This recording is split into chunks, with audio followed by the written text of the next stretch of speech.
मजा इसमें नहीं कि मैं इनकी टांग खींचूं, मजा इसमें है कि मैं इनसे ज्यादा काम करके दिखाऊं, मैं इनसे ज्यादा काम करके दिखाऊं।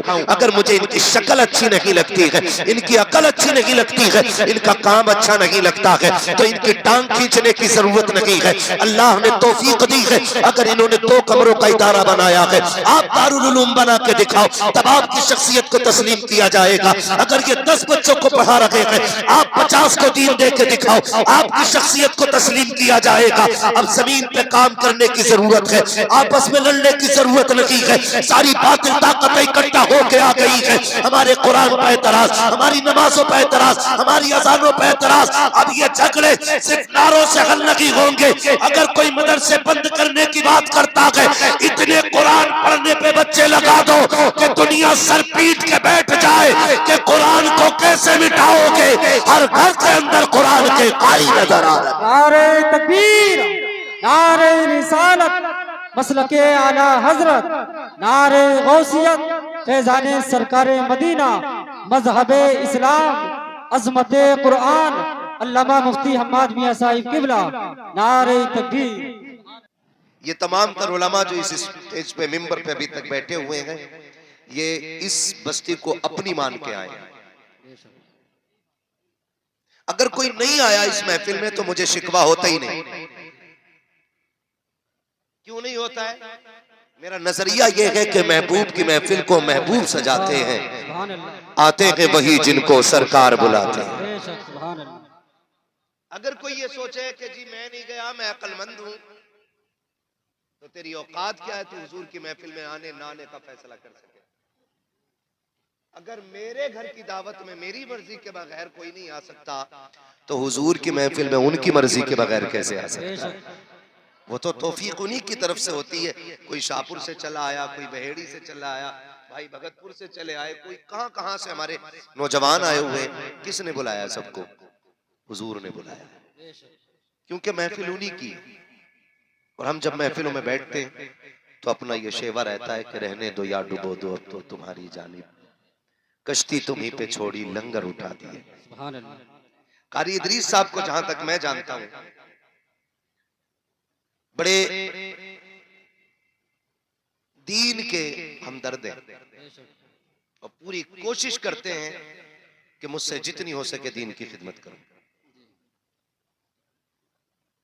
हमारा नजरिया ये होता है कि हम लोगों की अच्छाइयां नहीं, खराबियां तलाश करते हैं। जब हम अपने परिवार में बैठते हैं तो अपने परिवार की सिर्फ अच्छाइयों पे बात करते हैं। बुरा ना मानिएगा, मैं बहुत लोगों को जानता हूं जिन्होंने बाप के इंतकाल के बाद कहा कि जी मेरा अब्बा जन्नत में है। दावा क्या है?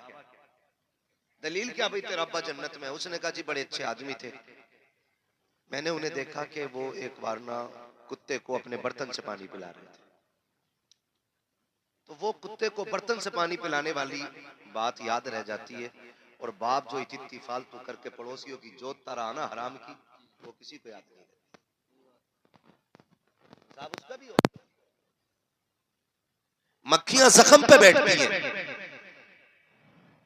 और दानिश्वर लोग कामयाब लोगों की कामयाबी पर उनकी तारीफ करते हैं, उनको सराहा करते हैं, ताकि अगर आज एक चिराग जला गए तो कल इसी जमीन पे 10 चिराग जलते हुए नजर आने चाहिए। मंसूरपुर अहले इल्म की बस्ती है, काबिल लोग रहते हैं। मेरे काबिल फाजिल दोस्त मौलाना इकरार साहब JNU से PhD किए हुए, जामिअतुर रजा के हमारे साथी भी हैं। मैं जानता हूं मंसूरपुर में काबिल लोग रहते हैं, लेकिन आप मुझे बताइए मुझे तकलीफ किस चीज की हुई? कारी साहब मुझे तकलीफ इस चीज की हुई, मैं कितने साल पहले आया था? 5 साल मान लीजिए, 5 भी कह रहे, 6 भी कह रहे, कितने साल हो गए? 5 मान लो, सारे बोले कितने? 5 साल पहले मैं इस मदरसे में आया था और आज फिर आया हूं। मैंने जब अंदर कदम रखा ना तो कोई खास तब्दीली नहीं थी। इन 5 सालों में मंसूरपुर के अंदर कितनी इमारतें बनी होंगी, कितनी बिल्डिंग बिल्डिंगें बनी होंगी, कितने घर सज गए होंगे, कितने लोगों ने अपनी मूंछ पे चिराग जला लिए होंगे, लेकिन क्या किसी को यह ख्याल भी आया कि हुजूर का घर है और वो भी अच्छा होना चाहिए? मेरे आजम भाई अभी पढ़ रहे थे इस्लाम रहेगा, इस्लाम क्या खाली ऐसे ही रह जाएगा कि हमारी कौम को आयतुल कुर्सी याद ना हो और हम सिर्फ नारों की बुनियाद पर इस्लाम को बाकी रखेंगे? जब कभी कौम के हालात पे बात करते हैं ना हम, इकरार से अक्सर गुफ्तगू होती है तालीम को लेकर के, तो बड़ा रोना आता है। इन्होंने बताया सबसे कम परसेंटेज यूनिवर्सिटीज के अंदर अगर है तो हमारे इलाके के बच्चों का है। दिल के फपोले जल उठे सीने के दाग से, इस घर को आग लग गई घर के चिराग से। कम से कम इतना तो कर लेते आप लोग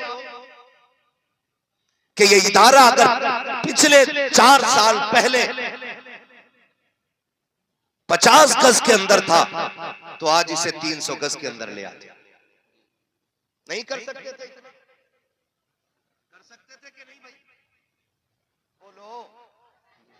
आदमी 1 बीघे का मकान अकेला मेहनत करके लिंटर डाल लेता है और 5 बीसे के मदरसे को पटवाने के लिए जीभ निकल जाती है लोगों की, उल्टी करके जेब दिखाने लगते हैं। मौलाना कुछ भी ना दे, खाली चाय पी के आ रहे हो, बिस्कुट का पैसा नहीं था। सोचे हम इस नहज पे काम करें, कब तक हम लोगों के जख्मों पे मक्खी बन के बैठते रहे? बताइए, हुजूर के दीन की मदद होनी चाहिए कि नहीं? बोलो। होनी चाहिए। पीछे वाले क्यों नहीं बोल रहे? हुजूर के दीन की मदद होनी चाहिए कि नहीं? हम आए भी हुजूर के लिए हैं और जाएंगे भी। मेरा इमाम कहता है जमीन व ज़मा तुम्हारे लिए। माशाअल्लाह, जो बच्चे बोल गए अल्लाह इन्हें बरकतें अता करे, इनके माँ बाप को बरकतें अता करे, और जो नाराज होकर बैठे अल्लाह उनके दिलों की गंदगी को साफ कर दे। आमीन। मैं जानता हूं ये बातें उन्हें बहुत कड़वी लगेंगी जो निफाक का अपने दिलों के अंदर पेड़ लगा के बैठे। हम सिर्फ एक मोहल्ले के लेवल पे नहीं देख रहे अपनी कौम को, एक विलेज लेवल पे नहीं देख रहे, हम इलाकाई लेवल पे नहीं, हम मुल्क की सतह पे अपने इलाके को देखते हैं। और हम ये चाहते हैं कि हम सबको मजबूत होना है। इंशाअल्लाह होंगे मजबूत, इंशाअल्लाह। पीछे वाले बोले होंगे मजबूत। इंशाअल्लाह। आज ही जलसे में ही बैठे सुनने के लिए आए कि बिरयानी खाने आए थे? सुनने के लिए आए थे ना भाई? थोड़ा सुनने के लिए आए थे कि नहीं भाई? तो फिर मेरी बात की तायीद करें, दीन की मदद करेंगे इंशाअल्लाह। इंशाअल्लाह करेंगे दीन की मदद। इंशाअल्लाह। हमारे अंदर जो सबसे बड़ी कमी है ना, वो ये है कि बस मैं सबसे बेहतर हो जाऊं, मैं सबसे बेहतर हो जाऊं, और बस लोग मुझे तस्लीम करें, बस मैं सब कुछ हूं।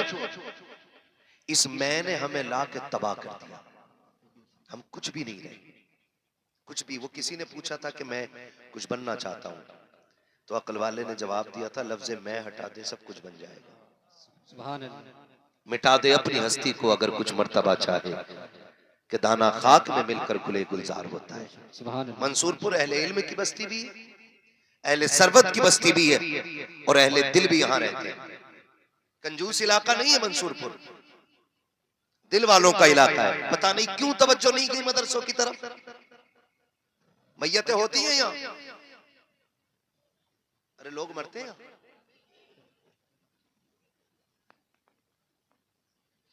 बड़ा डर के जवाब दे रहे हो। हाँ कहने में फौरन मौत नहीं आनी है, आनी अपने टाइम पे मौत होती है कि नहीं? उसके बाद तीजा होता है, 40वां होता है, 10वां 20वां। ये तो पक्का याद होगा क्योंकि इसमें बिरयानी डट के चलती है। क्यों करते हैं आप? क्यों करते हैं हम ये तीजा? क्यों करते हैं? ये जो कई कई किलो चने आ रहे हैं फालतू करके, यहाँ क्या किलो आ रहे हैं चने? 40-50 तक आ जा। 60 भी आ जा। अजी एक आवाज तो 1 क्विंटल की भी है, लेकिन 75 किलो मानो। मस्जिद फुल हो जाती होगी चनों वाले दिन। 8 बजे लो हो जा, फुल हो जाती है कि नहीं मस्जिद? बोलो यार, मुझे आपसे बात करनी है। भर जाती है। क्यों क्यों पढ़ते हो चने? खाने के लिए? इसलिए पढ़ते हैं ताकि हमारे मरने वाले की बख्शिश हो जाए। यही तो वजह है। सच्ची बताऊं, हमारी कौम की जहालत का आलम यह है, अगर चने पढ़ने वालों को खड़ा करके कलमा सही से सुन लो तो 90% लोगों को सही से कलमा याद नहीं होता। और हम अभी इसी में ही है कि तुझे आगे नहीं बढ़ने देंगे और तुझसे बेहतर हम। मजा इसमें नहीं कि मैं इनकी टांग खींचूं, मजा इसमें है कि मैं इनसे ज्यादा काम करके दिखाऊं। मैं इनसे ज्यादा काम करके दिखाऊं।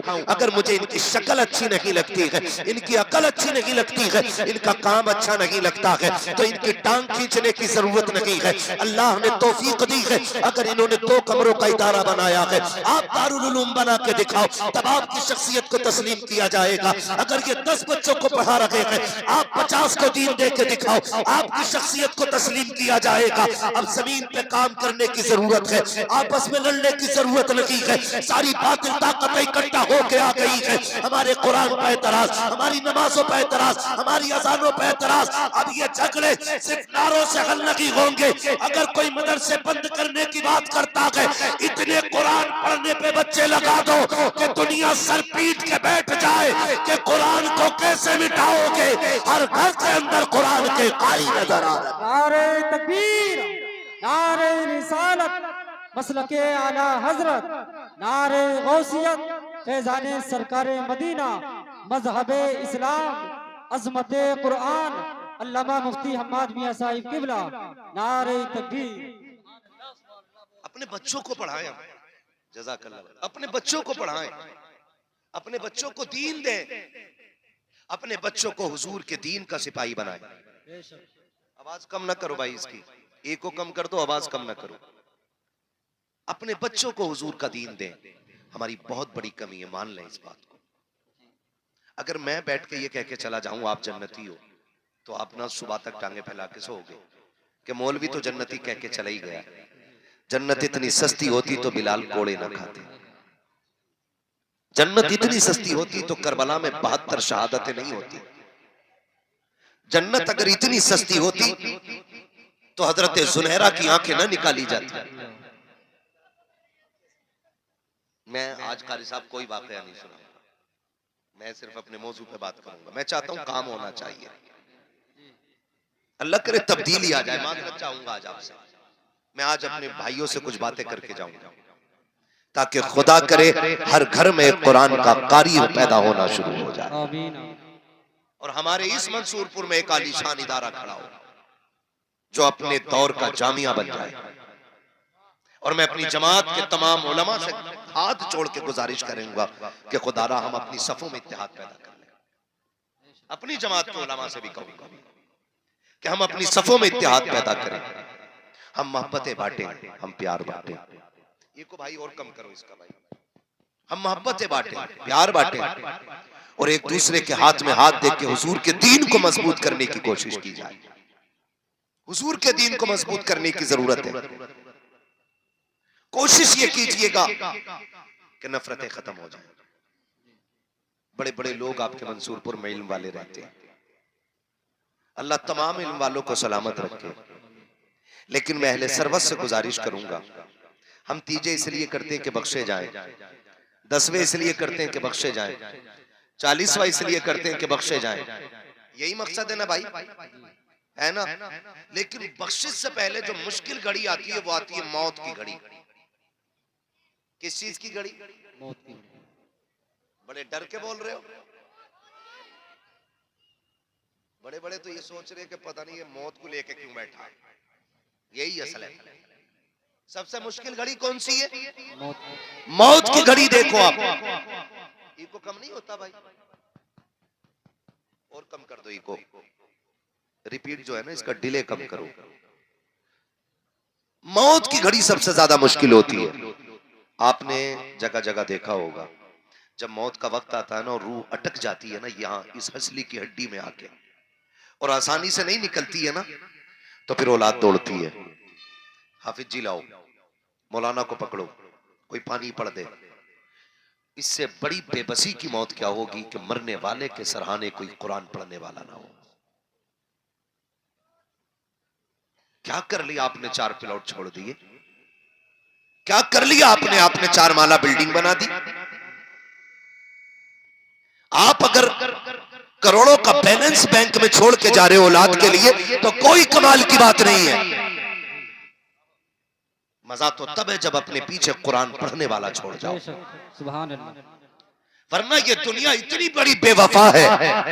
हमने जनाजों को उठते देखा है, हमने लोगों को मरते देखा है, हमने दफन होते देखा है। खुदा की कसम तारीख गवाह है, ये जो कब्रिस्तान में मिट्टी देने वाले लोग आते हैं, ये हमदर्दियों में नहीं आया करते हैं, ये आपकी मोहब्बत में नहीं आते हैं। इनमें 50% से ऊपर इसलिए आते हैं किबला कि ये हमारे बाप के दफन में गया था, हमारे दादा के दफन में गया था, हम पर्दा उतारने के लिए आए हैं। और अगर जरा सी देर नमाज जनाजा को हो जाती है तो आवाजें आने लगती है, धूप तेज है जल्दी पढ़ाओ जी, खड़ा नहीं हुआ जा रहा है, जल्दी नमाज जनाजा पढ़ा दी जाए। यही लोग जो तुमसे मोहब्बत का दावा करते थे 5 मिनट तुम्हारे जनाजे के लिए धूप में खड़े होने को तैयार नहीं होंगे, 3 मिनट इनको करने लग जाते हैं। अगर इमाम इंतजार कर ले आने वालों का तब इनका दिमाग खराब होने लगता है। अरे ये तो वो लोग हैं जो जनाजों में कम से कम आके खड़े हो जाते हैं, और कितने तो ऐसे भी होते हैं जो दूर खड़े होकर के नमाज के होने का इंतजार करते हैं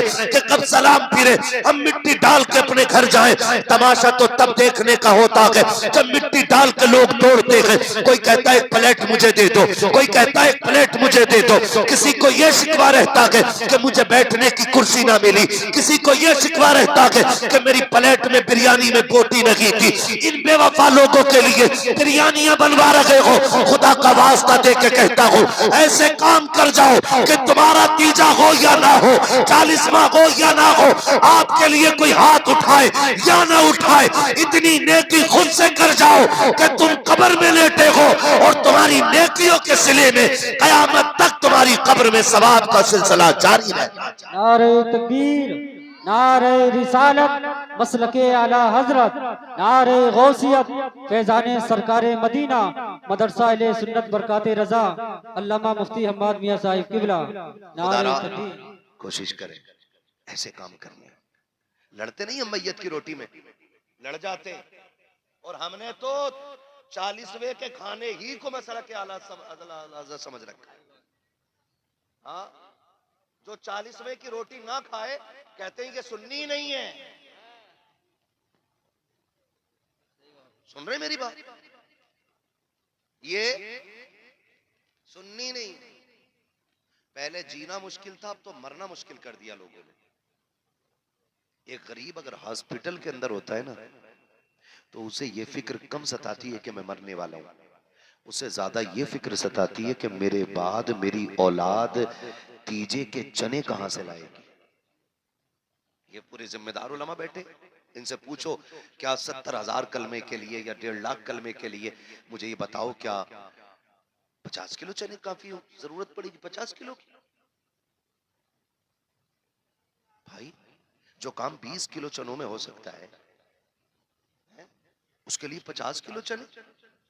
सोचे जरा, कह रहे जरा 1.5 क्विंटल ले आइयो, और चने पड़ने वाले भी कम ना, कह रहे यार जरा मुट्ठी भर के दो। कंडीशन हमारी देखें, हम दीन पे रह गए। पहले जीना मुश्किल था, मरना मुश्किल हो गया। माफ कीजिएगा थोड़ा कड़वा बोल रहा हूं, लेकिन बोल मसला के आदत की रोशनी में रहा हूं, अपनी एक एक बात का जिम्मेदार हूं। खुदारा मैयतों के खर्चे हल्के कर दो, मैयतों के खर्चे हल्के कर दो, और इस पैसों को उठा करके अपने बच्चों की तालीम पे लगाना शुरू कर दो। अब्बा मर जाए, रसीद का मसला होता है ना, तो 20 रुपए दिखाता, 50 रुपए, हाँ 50 रुपए दिखाता, छोड़ो वो पागल है, 50 रुपए दिखाता आदमी, मदरसे के नाम पे 50 रुपए।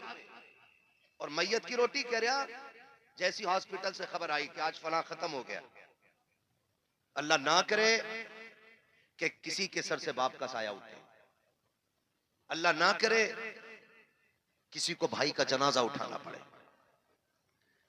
अल्लाह ना करे किसी को मुश्किलों का सामना करना ना पड़े। मेरे भाई, कोशिश ये कीजिएगा कि हम ये मैयतों के खर्चे घटाएंगे इंशाअल्लाह, घटाएंगे इंशाअल्लाह, घटाएंगे मैयतों के खर्चे।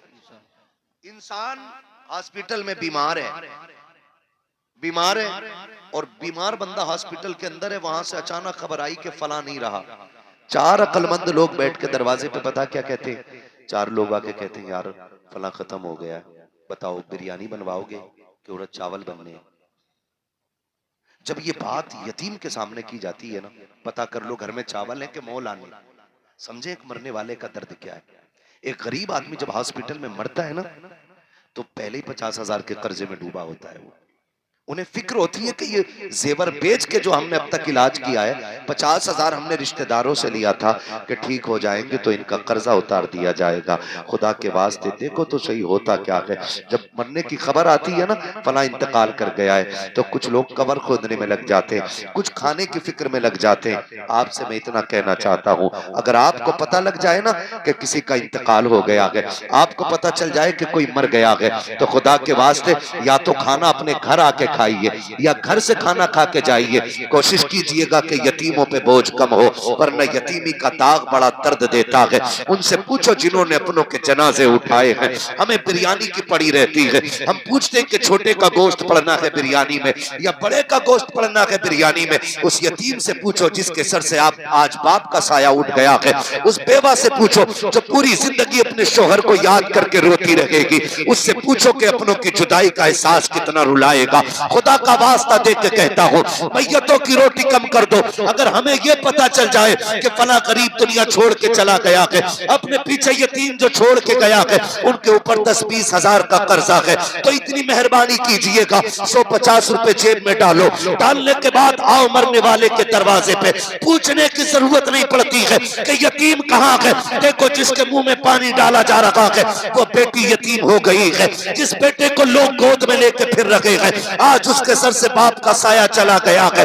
जेब से निकाल 1500 रुपए यतीम की जेब में डाल दे। मैं नहीं जानता कि इस पैसे को देते हुए तुम्हें या मुझे क्या तकलीफ होगी, लेकिन खुदा की कसम जब बाप के दफन के बाद यतीम जेब से वो मदद के पैसे निकालेगा और वो एक बार मुस्कुराएगा, खुदा की कसम काबे वाला भी राजी हो जाएगा, मदीने वाला भी राजी। नारे तकबीर, नारे रिसालत, मसलके आला हजरत, नारे गौसियत। कोशिश कीजिएगा अपना काम ये करें कि हम कोशिश करेंगे कि हम शादी ब्याह के और मैयतों के नाजायज खर्चे खत्म करेंगे, खत्म करेंगे इंशाअल्लाह। अपने बच्चों को कुरान पढ़ाइए, अपने इदारों को मजबूत कीजिए, अपने दीनी तालीमों को मजबूत कीजिए। इदारे हैं, कोशिश करें हम अपने बेटों को भी पढ़ाएंगे इंशाअल्लाह, अपने बच्चों को कुरान पढ़ाएंगे इंशाअल्लाह, पढ़ाएंगे इंशाअल्लाह। कोशिश कीजिएगा, और मैं बच्चों से कहूंगा मेरे सामने जो छोटे बच्चे बैठे, कोशिश करना मेरे बेटे तुम भी पढ़ो, पढ़ोगे ना इंशाअल्लाह। कोशिश कीजिएगा, हम सब पढ़ेंगे इंशाअल्लाह, और इतना जरूर पढ़ेंगे कि बाप के मरने के बाद हमें फातिहा पढ़ने का टाइम मिल जाए, पढ़ेंगे इंशाअल्लाह। कोशिश कीजिएगा हम लोग पढ़ें। और बेटे अगर हम मोबाइल चलाते तो कम चलाइएगा, इसलिए कि जब हम ज्यादा मोबाइल चलाएंगे नहीं पढ़ेंगे तो हमारा आने वाला कल बहुत खराब हो जाएगा। अगर स्कूल में पढ़ते हो, तालीम हासिल करते हो, तो मदरसे में, स्कूल में, जहां भी पढ़ते हो पढ़ाई मेहनत से कीजिएगा इंशाल्लाह। करेंगे इंशाल्लाह, करेंगे इंशाल्लाह, पढ़ेंगे बच्चे इंशाल्लाह। हाथ उठा के वादा करें बच्चे, माशाल्लाह। हाँ, जहां भी जाते हो, स्कूल जाते हो, मदरसे जाते हो, हमारे दीन को, तालीम को, हमारे लोगों को दीन और इस्लाम की जरूरत है, तो हम अपने बच्चों को दीन सिखाएं, मेहनत से पढ़ें।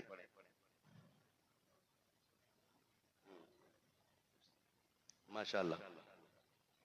हाँ, ये देखिए अल्लाह सलामत रखे। हाँ, हमारे मुनाजिर भाई, इन्होंने 5,000 रुपए माशाल्लाह इदारे के लिए पेश किए। बोल दो यार सुभान अल्लाह। हाँ माशाल्लाह, 5,000 रुपए मुनाजिर भाई भगतपुर के रहने वाले हैं। अल्लाह ताला इनकी बिजनेस में बेपना बरकत अता फरमाए, आमीन आमीन इनको अल्लाह दिन दूनी रात चौगनी तरक्की अता फरमाए। आमीन। खुदा करे कि इनकी नस्लों के रिस्क में बरकतें हो जाए। और भी जो हजरात हैं इस इदारे का ताबुन करना चाहते हैं तो वो लोग कर सकते हैं। है कोई बंदा और जो इदारे का ताबुन करे भाई अपनी बस्ती में? है कोई भाई? मंसूरपुर के कितने लोग हैं, हाथ उठा के बता दें जरा। मंसूरपुर के सुभान अल्लाह, है ना, इतने लोग हैं। हाँ माशाल्लाह, तो मदद करेंगे भाई अपने इदारे की। और भी कोई लोग हैं जो ताबुन करना चाहते हैं? माशाल्लाह, ये हमारे भाई ने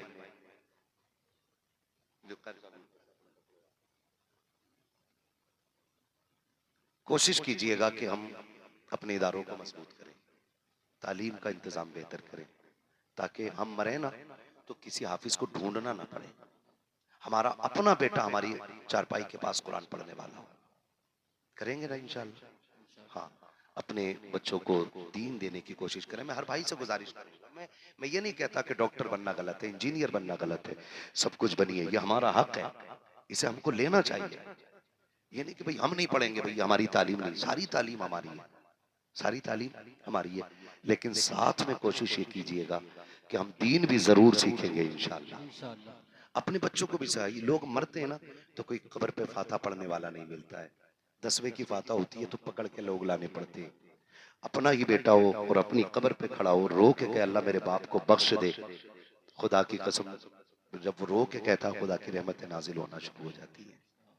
और अपनों के लिए जितना अपना दर्द के साथ दुआ कर सकता है ना, उतना कोई और नहीं कर सकता है। इसलिए मेरे भाई हम खुद भी पढ़ें और अपने बच्चों को भी दीन दें। असल जो है ना वो दीन ही है। बेशक असल क्या है? दीन ही है। तो हम दीन की तरफ आगे बढ़ें, अपने इस इदारों को मजबूत करें और कोशिश करें कि ये एक नहीं, मंसूरपुर में 3-4 इदारे कायम होने चाहिए कि भी नहीं, ताकि हमारे बच्चों को तालीम मिले, हमारे बच्चों को इल्म दीन मिले। वरना बड़े रोते हुए लोग देखे हमने, बड़े रोते हुए लोग देखे। हम सब कुछ बख्शिश के लिए करते, ये चाहते कि हम बख्शे जाएं, इसलिए 30-40वें की फाता होती है। आपने एक बेटा अगर हाफिज कुरान बना दिया, वो जब तक कुरान पढ़ेगा या पढ़ाएगा या उसके शागिर्द कुरान पढ़ेंगे या पढ़ाएंगे, उसका सवाब आपके मरने के बाद भी आपकी कब्र में आता रहेगा। अच्छा, अगर कोई मर जाए तो सबसे बेहतर तरीका तो मैं ये समझता हूँ, सबसे बेहतर तरीका ये कि अगर हमारे घर में कोई मर जाए ना तो हम एक काम करते हैं, बाजार जाते हैं और डायरेक्ट ना पेटी का हदिया कराते हैं और मस्जिद में लाके रख देते हैं। इतनी पेटियां हो गई कि मुसल्ले तक पेटियां आ गई और पढ़ने वाला कोई नहीं है। पारों को उन्हें दीमक लग गई, पारों को, है ना। तो कोशिश ये करें अगर किसी को चाहिए ना कि हम बख्शवाएं अपने वालों को, तो अगर बाप का इंतकाल हो तो मदरसे में आए, मस्जिद में आए, ऐसी जगह पे आने के बाद कारी साहब से कहें कि वो जगह बताओ जहां कुरान वाले बैठ के पढ़ते हैं। अगर गर्मी में पढ़ते तो वहां पंखा लगवा दीजिए, अगर गर्म पानी पीते तो एक फ्रिज का इंतजाम आप कर दें, नीचे बैठ के पढ़ते हैं तो एक दरी आप बिछवा दें उनके लिए, कालीन। अगर आपके दिए हुए पैसे से किसी कुरान वाले की मदद हो गई ना तो वो जब तक कुरान पढ़ता रहेगा उसका सवाब तब तक आपकी कब्र में आता रहेगा। सुभान अल्लाह। इसलिए कोशिश करें ये नेक काम हम खुद से करेंगे, अपने हाथ से इंशाल्लाह करेंगे ना, इंशाल्लाह अपने हाथ से कीजिएगा, कोई किसी का नहीं होता है, हमें अपने हाथ से करना जो भी करना है। इसलिए अपने मरने का इंतजाम हम खुद करें और बख्शिश का इंतजाम भी हम खुद करें। मैं ये नहीं कहता कि सिर्फ इन्हीं का एक इदारा हो, मैं तो कहता हूँ इस मंसूरपुर में 2-3 इदारे होने चाहिए। काफी बड़ा गांव है ना, काफी उधर भी काफी लंबी बस्ती है, तो एक इदारा इधर भी हो उधर भी हो, ताकि हमारे ज्यादा से ज्यादा बच्चे दीन हासिल कर पाए और हमारे बच्चों को शरीयत का इल्म हो जाए, हम हराम हलाल की तमीज करने लगे और हम मरें तो बेबसी की मौत ना मरें, हम खुश नसीबी के साथ दुनिया से जाएं कि हमारे बच्चे हमारे जनाजे पढ़ाने वाले हों, हमारे बच्चे हमारी कब्र पे कुरान पढ़ने वाले हों और हमारे बच्चे हमारे लिए रातों में उठ के दुआएं करने वाले हों। ये दीन बड़ी मुश्किल से हम तक आया है, इतनी आसानी से नहीं आया जितना हम समझते हैं। बड़ी बड़ी कुर्बानियां लगी हैं दीन के लिए। सहाबा इकराम ने घर की दौलतें लगाई हैं। मेरे नबी ने ऐलान किया, सहाबा मुझे आज दौलत की जरूरत है, दीन के लिए चंदे की जरूरत है, दें। तो जिसके पास जो था ले लेकर के आए। जानते हो हजरत उमर ने अपनी सारी दौलत इकट्ठा करके ना उसके 2 हिस्से किए, दो हिस्से उसके किए सारी दौलत के, और आधा अपने घर छोड़ा, आधा हुजूर की बारगाह में लेके आए। और थोड़ी देर के बाद देखा तो अबू बकर सिद्दीक सारा ही माल लेकर के हुजूर की बारगाह में आ गए, सारा माल लेकर के आ गए। हुजूर ने पूछा घर क्या छोड़ा? कहते हैं अल्लाह और उसके रसूल का सहारा छोड़ के आया। तो दीन के लिए जब जब जरूरत पड़ी है, सहाबा इकराम ने सारी दौलत लगा दी है। लोगों ने जान की कुर्बानियां पेश की हैं, लोगों ने माल की कुर्बानियां पेश की है। हम भी ये जज्बा पैदा करें कि इंशाअल्लाह जान माल की कुर्बानी पेश करेंगे अपने इदारों को। वादा करते हैं इंशाअल्लाह। जब हमारे बच्चे पढ़े लिखे होंगे तो उन्हें बाप की कदर मालूम होगी, बाप का एहतराम पता होगा, उन्हें रिश्तों की कदर मालूम होगी। माँ क्या होती है, माँ कौन होती है, ये मदरसों में बताया जाता है, ताकि हमारे बच्चे बाप का, रिश्तों का, नस्ल का, इन चीजों का लिहाज करने वाले हो। इसलिए मेरी आपसे गुजारिश है, अपने बच्चों को पढ़ा लीजिएगा, ताकि हमारे बच्चों को दीन के बारे में पूरी पूरी जानकारी हो जाए। और जो नहीं पढ़ सके या कमा रहे हैं, काम में लगे, उनसे इतनी गुजारिश है कि जो पढ़ रहे हैं या पढ़ा रहे हैं, अपनी दौलत उनके हवाले करके थोड़ा बहुत जो भी हस्ब हैसियत है उसमें अपना हिस्सा शामिल कर लें, ताकि कयामत में ये कहने को जगह हो जाए तुम्हारे और हमारे लिए कि हम आपके दीन के लिए, अपने इस्लाम के लिए कम से कम इतनी कुर्बानी दे के आए। करेंगे इंशाअल्लाह, इतना करेंगे। मैं आपसे गुजारिश करूंगा जो अहले खैर हजरात इस नियत से यहाँ बैठे कि इंशाअल्लाह कोई ना कोई मदद हम जरूर करेंगे, तो गुजारिश है आपसे कि जो हजरात भी इस इदारे का ताउन करना चाहते हो तो वही इस इदारे का ताउन अभी भी कर सकते हैं, कल भी कर सकते हैं और बाद में भी कर सकते हैं, ताकि हमारे बच्चों की तालीम का इंतजाम अच्छा हो जाए। करेंगे इंशाअल्लाह। थोड़ी देर में पीरे तरीक़त रहबर राह शरीयत हुज़ूर आसन मियां साहब क़िबला की आमद होने वाली है। भोजपुर से निकल चुके हैं, इसका मतलब कितनी देर लगेगी आने में? आता बहुत जल्द इंशाअल्लाह हज़रत तशरीफ लाने वाले हैं। आप हज़रत का चेहरा देखिए और फैसला कीजिएगा। अगर आला हज़रत के पोते का हुस्न ऐसा है तो खुद आला हज़रत का हुस्न कैसा रहा होगा, आप देख करके फैसला कीजिए। जिन्होंने पूरी जिंदगी ये कहा तेरी नस्ल पाक में है, बच्चा बच्चा नूर का, तू है ऐने नूर तेरा, जोर से तेरा, सारे बोलो सब तेरा, सब घराना नूर का। आप देखें अल्लाह ने उनके घराने को कितना नूर अता फरमाया है। आने वाले हैं वो, हम बरेली वाले लोग हैं। आला हजरत ने हमारे ईमान की हिफाजत की है, आला हजरत ने हमारे अकीदे की हिफाजत की है, उन्होंने हमारे सीने में इश्क रसूल भरा है। उन्हीं की नात खानी का नतीजा है कि हर बच्चे को हुजूर की नात का एक दो शेर जरूर याद होता है। जैसे मैं देखो अंदाजा लगाता हूं, मैं पढ़ूं, जिन्हें याद हो वो मेरे साथ पढ़े। सबसे आला व औला, सबकी आवाज आ रही, सबसे आला व औला, सबसे बाला वो बाला हमारा नबी। ये किसने सिखाया? किसने सिखाया? जोर से किसने सिखाया? आला हजरत ने सिखाया है। लोग कहते हैं हम मसला के आला हजरत का नारा लगाने छोड़ दें, कैसे छोड़ सकते? हर फजर की नमाज के बाद हमारी मस्जिद से आवाज आती है, डाल दी कल्ब में सैयदी आला हजरत पे, जोर से सैयदी आला हजरत पे। ये हर फजर बाद, क्योंकि हमारी कौम नमक हराम नहीं नमक हलाल है। हम जिसका खाते हैं उसका, जिसका खाते हैं उसका गाते हैं। जब तक जिंदा रहेंगे मसला के आला हजरत अपनी ताकत के साथ लगाते रहेंगे। मैं लगाऊंगा एक नारा, जवाब मिलेगा ना? इश्क मोहब्बत, इश्क मोहब्बत। आला हजरत, आला पीछे वाले भी बरेलवी हैं,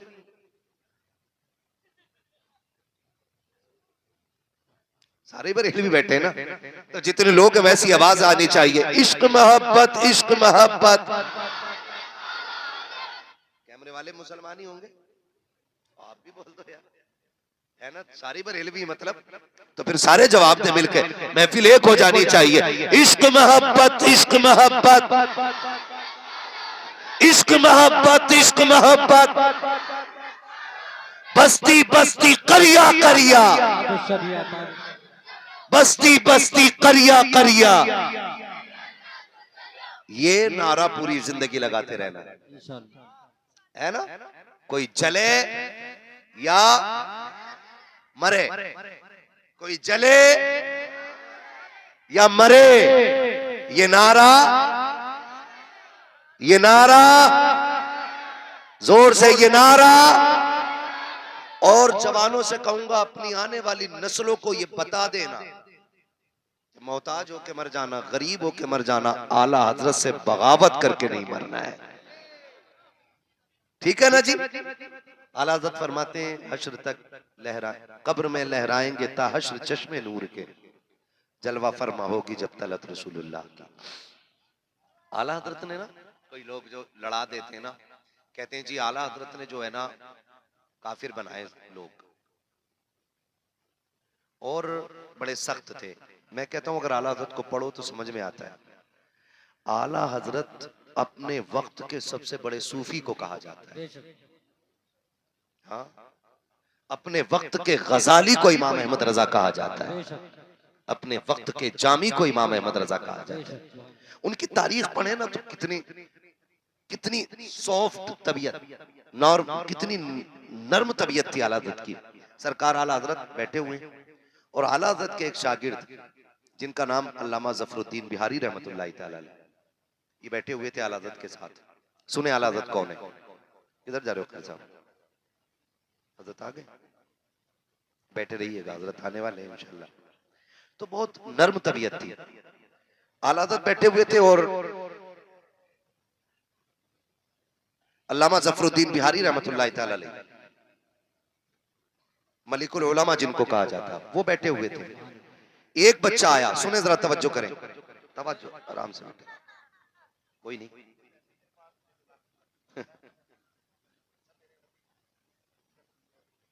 लो भाई रख लो मेरी तरफ से, बैठो। हाँ, बात पूरी कर लूं मैं, अभी थके तो नहीं है ना, जो नहीं थके वो बोले या रसूल अल्लाह। तो मैं बता रहा हूं आला हजरत कौन है हमारे और कैसे हैं आला हजरत। बच्चों याद करना ये बात, जब कोई आके कहे ना बड़े सख्त थे तो ये बात आपको बतानी है उसको। बैठे हुए अल्लामा जफरुद्दीन बिहारी रहमतुल्लाह तआला अलैह, माशाल्लाह। एक बहन है आलम जहां खातून, उन्होंने 500 रुपए मदरसे के लिए पेश किए हैं जो मंडइयों की रहने वाली है। अल्लाह ताला उन बहन के भी नजराने को कबूल फरमाए। हाँ जी, उम्मीद है भाई भी कोई ना कोई होगा जो 1500 रुपए देगा, है ना। तवज्जो है सारे लोगों की, इधर देखे, मैं आला हजरत बता रहा हूं। बैठे हुए अचानक एक बच्चा आया आला हजरत की बारगाह में और आके कहता बड़े मौलाना साहब, कहा जी कि हमारे घर दावत है आपकी। तो आला हजरत ने फरमाया बेटे घर में कोई बड़ा नहीं है, तुझे भेजा गया। बच्चे ने कहा जी मैं यतीम हूं, मेरे सर पे बाप का साया नहीं है। आला हजरत की आंखें भीग गई, फरमाने लगे बेटे तेरी दावत कबूल है। आपने मुस्कुरा के पूछा खिलाओगे क्या बेटे। उसकी गोद में ना चने का साग था, उसने कहा जी इसकी भुज्जी बनेगी और रोटी बन जाएगी। अल्लामा जफरुद्दीन फरमाते बेटे तुम आओगे बुलाने के हम आ जाएं। बच्चे ने कहा मुझे तो टाइम नहीं मिलेगा, खुद आ जाना खाने के टाइम। इतना बड़ा अल्लामा, 1000 किताबों का मुसन्निफ, जिसने मदीने जाके हुजूर को सर की आंखों से देखा हो, सुभान अल्लाह। वो कह रहे ठीक है बेटे हम आ जाएंगे।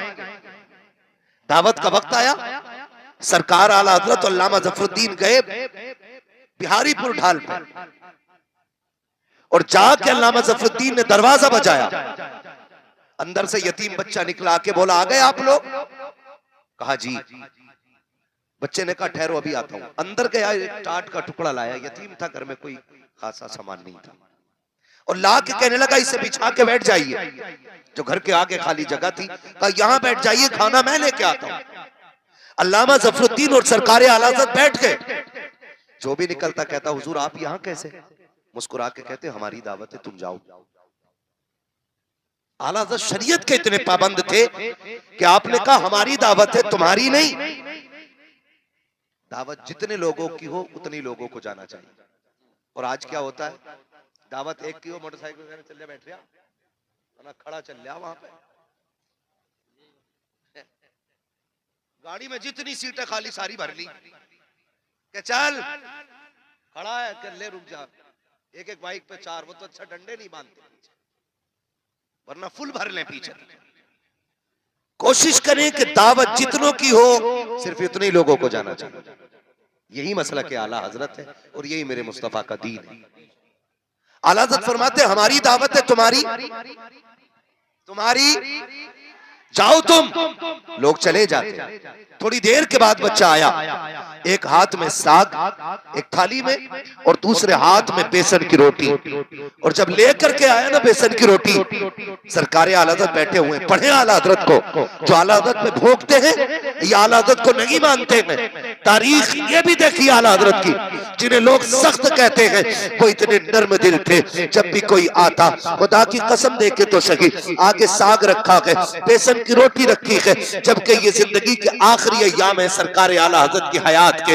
डॉक्टर ने ये कह दिया था आप चपाती रोटी खा सकते हैं, वो भी आधी या आधी से थोड़ी ज्यादा। चपाती कहते हैं गेहूं की छोटी फूली हुई रोटी को, जो बहुत पतली रोटी होती है। डॉक्टरों ने तो मना कर दिया था कि चपाती रोटी के अलावा आप कुछ नहीं खा सकते हैं, लेकिन अल्लामा ज़फरुद्दीन बैठे हुए हैं, सरकार आला हज़रत ने खाना शुरू किया है, आप खाते जा रहे हैं, अल्लामा ज़फरुद्दीन देख रहे हैं कि इतनी सख्त रोटी आप पूरी रोटी खा चुके। अल्लामा ज़फरुद्दीन ने कहा था मेरे सरकार तेरे कदमों पे कुर्बान जाओ, आप एक लुकमा खा लेते तब भी दावत का हक अदा हो जाता। आप एक लुकमा खा करके या 2 लुकमे खा लेते, 3 लुकमे खा लेते, दावत का हक अदा हो जाता। सरकार अच्छी तरह जानते हो कि ये जो रोटी रखी हुई है ये आपके लिए जहर कातिल से कम नहीं है, आपके लिए मना कर दिया गया है सख्त खाना खाने के लिए। आप ये रोटी क्यों खा रहे हैं? आप ये रोटी क्यों खा रहे हैं? किससे कह के जा रहे हो?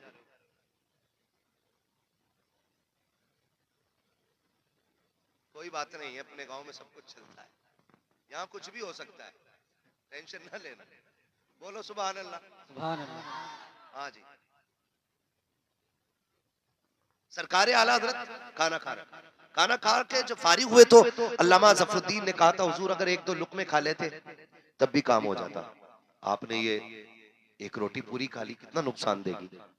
तो सरकार आला हज़रत का जवाब सुने, फरमाने लगे यतीम था बच्चा, अगर मैं एक लुकमा खा के उठ जाता तो सोचता शायद खाना अच्छा नहीं था, इसलिए एक लुकमा खा के उठ गए। तो मेरे इमाम ने कहा था ज़फरुद्दीन साहब मैंने पूरी रोटी इसलिए खाई है ताकि यतीम खुश हो जाए, कि मैं अपनी बीमारी तो गवारा कर सकता हूं, यतीम की दिल आजारी गवारा नहीं कर सकता। और मेरे नबी किसी का दिल तोड़ने के लिए नहीं आए, दिल जोड़ने के लिए आए। इसलिए अहमद रजा भी दिल जोड़ने की कोशिश करेगा, दिल तोड़ने की कोशिश नहीं करेगा। तो आला हज़रत को पढ़े, इस तरह से सरकार आला हज़रत ने हुजूर की एक सुन्नत पे मजबूती से अमल करने की कोशिश की है और अमल किया है। इतने नर्म दिल भी थे। अल्लाह का शुक्र है आला हज़रत हमारे हिस्से में आला हज़रत आए, ये रब का बड़ा एहसान है। आला हज़रत हमारे हैं, सारे बोले आला हज़रत हमारे हैं। और अभी जो आने वाले हैं हुजूर साहिब सज्जादा अल्लामा हसन रजा खान, ये 15 से 20 लाख लोगों की मेजबानी करते हैं बरेली शरीफ में। हिंदुस्तान का सबसे बड़ा जलसा अगर कहीं होता है तो कहां होता है? जोर से बोलो, बरेली शरीफ में होता है। हिंदुस्तान का सबसे बड़ा अगर कोई जलसा होता है तो दरगाह आला हज़रत का जलसा होता है, और उस जलसे को उर्स रज़वी का नाम दिया जाता है। उसमें लाखों लोग होते हैं, लेकिन सबकी मेहमान नवाजी जो करते हैं आज वो आ रहे हैं। हम जाते हैं, बताओ कोई एक बताओ किसी को कोई तकलीफ बरेली में होती है कोई तकलीफ है ना? कोने कोने पे लंगर चल रहा है, कोई दूध पिला रहा है, कोई खाना खिला रहा है, कोई बिरयानी, कोई कोरमा, कोई रोटी। वहां खाने वाले कम पड़ जाते हैं, खिलाने वालों की कमी नहीं रहती है। ये बरेली शरीफ की खासियत है। और ये सब हुजूर साहिब सज्जादा के ज़ेरे एहतमाम होता है। वो आ रहे हैं, वो हमारी मेजबानी करके दिखाते हैं, हम उनकी मेजबानी करके दिखाएंगे इंशाअल्लाह। करेंगे ना इंशाल्लाह। इंशाअल्लाह। वो आए तो उन्हें कोई तकलीफ नहीं देनी है, उन्हें रास्ता दे देना है, क्योंकि आने वाला आम बंदा नहीं, आला हज़रत का शहजादा आ रहा है। हमारी ये मरकजी शख्सियत तशरीफ ला रही है। हुजूर साहिब सज्जादा आने वाले, हम बताएंगे कि आप जितना प्यार हमसे करते हो, आपसे ज्यादा प्यार हम आपसे करते हैं, है ना। आप देखेंगे निहायत शरीफ, सूफी बासफा, संजीदा मिजाज, चमक दमक से बिल्कुल अलग, एक सादा से कपड़ों में आने वाला बड़ा शहजादा, सादा सा लिबास, सादा सी, आप देखेंगे या तो टोपी होगी या सफेदा मामा होगा। इसी लिबास में पूरे हिंदुस्तान में मसलक के आला हज़रत को आम करने वाला शहजादा हुजूर हसन मियां की शक्ल में आने वाला है। मेरी बात मुकम्मल हुई। फरमाया गया लक़द कान लकुम फ़ी रसूलिल्लाहि उस्वतुन हसना, मेरे महबूब की जिंदगी आपके लिए बेहतरीन नमूना है। मैं कैमरे वालों से कहूंगा सारे अपने कैमरे बंद कर लो। हुजूर हसन मियां तशरीफ लाने वाले हैं, सारे बिल्कुल हटा दें भाई, फौरन हटा दें, लाइव वाइव सारा बंद कर दें। आप मान जाओ, जब आपसे कहा जा रहा है तो सारे लोग बंद कर दो।